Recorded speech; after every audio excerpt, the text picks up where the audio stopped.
This is my audience all the way from Indiana just to come and hear me speak.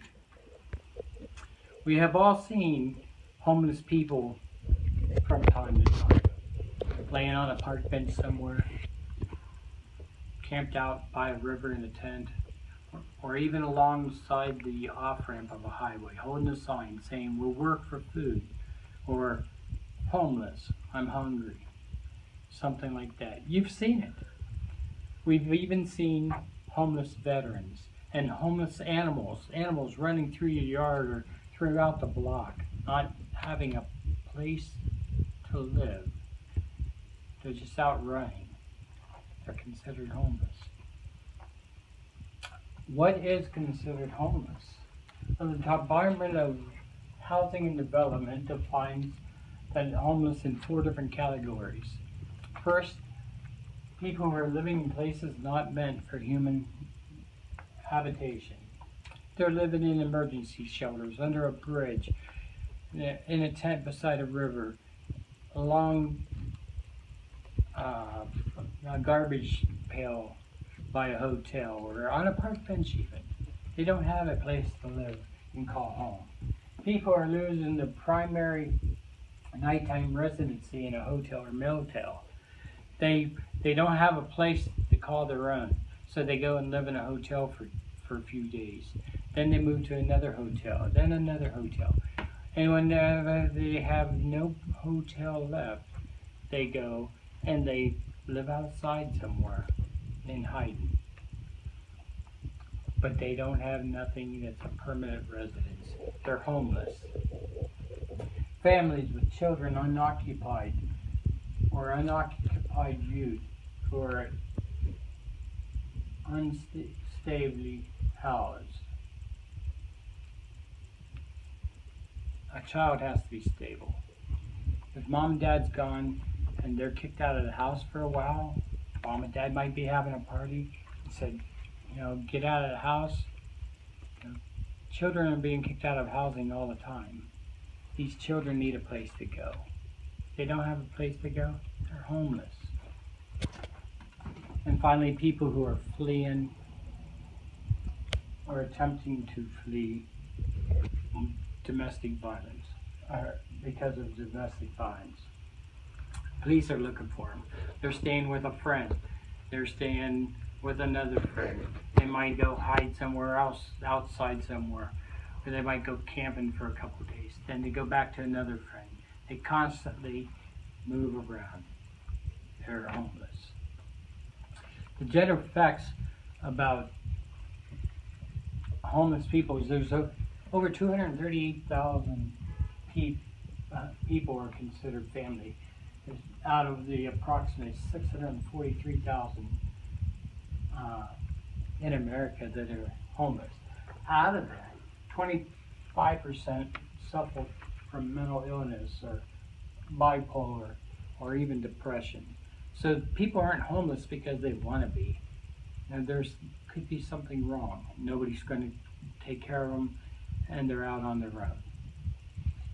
17% are considered chronically homeless.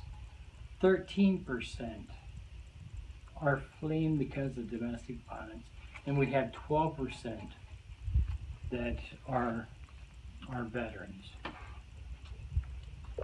The National Law Center of Homeless and Poverty says during any given year, approximately 3.5 million people are homeless. And out of that, approximately 1.35 million of them are children. Children need help. They need a place to stay. Homeless veterans. We need to support our homeless veterans because there's over 120,000 homeless veterans in the United States alone. That's just in the United States. Animals. I've talked about animals. We see them walking around in the yard. There's over 70 million stray animals living in the U.S. Out of the 70 million, 6 to 8 million cats and dogs enter the nation's 3,500 animal shelters every year.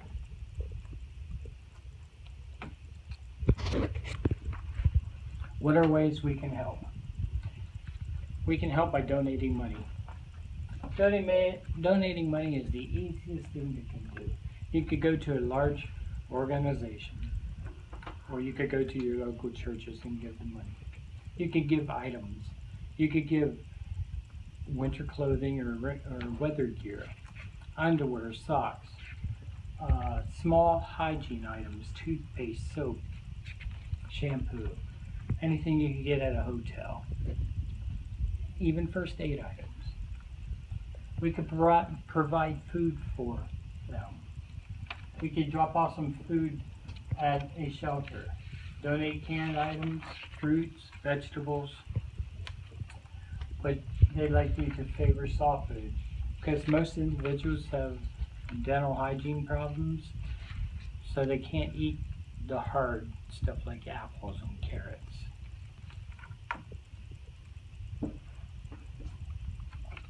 The Veteran Support Foundation is a 501c nonprofit organization, and many objectives of the foundation is to help fund nonprofit organizations and support veterans-related projects throughout the United States, to assist the disabled veteran and their qualifying dependents and family members. They also want to assist and provide transitional and permanent housing for homeless and at-risk veterans, and to enrich the lives of veterans and their families. So when I said donate money, this was one way to help the veterans by donating money to the vets. An organization, a large organization. Helping homeless animals. We can adopt a dog, cat. When you do this, you save their lives, and you free up space in the shelter for other animals.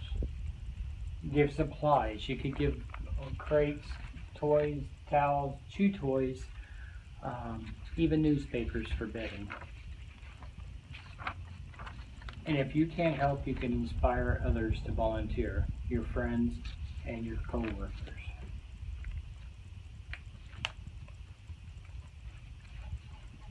So we went through the facts. I showed you the importance of homeless people. I'm telling you, we have more homeless people in the United States than we realized. And in the Times Reporter, a couple weeks ago, there was a front page article of a girl named Amanda Flower. She just thrives on helping others.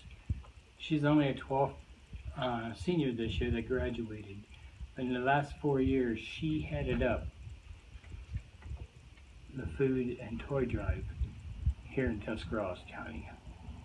The girl's only 19 years old. If she can do it, we can do it.